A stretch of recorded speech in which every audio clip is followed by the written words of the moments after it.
Your identity can be found in Christ because see, this is the thing. Cars break. They can get stolen.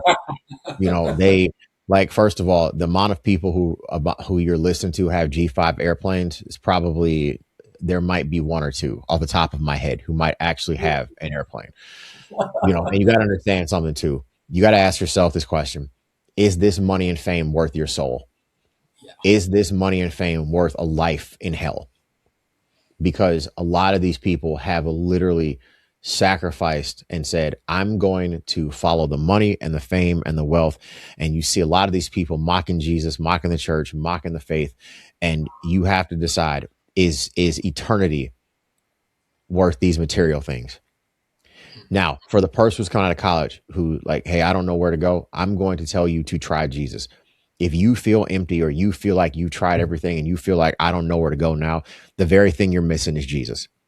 That is what it is. So if you tried all those things, and give him a shot, and you will not be disappointed, because these material things fade away. All of these things, this life fades away.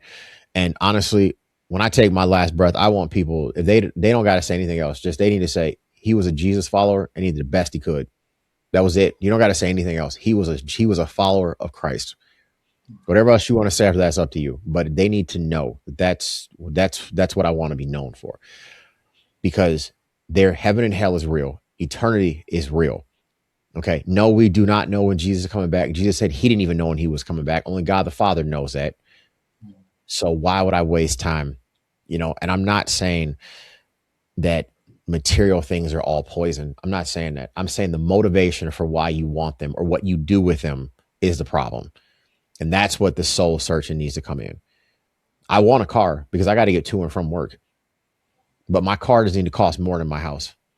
I would tell people, don't live beyond your means. Invest, save for retirement, save for vacation, save for memories, save for moments. Don't save to look flashy and live a life for other people.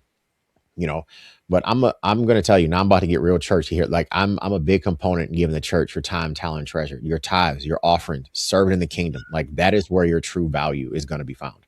I'm a big component of making sure the kingdom gets that 10%, because I believe God can do more with the 90 than you can with the 100.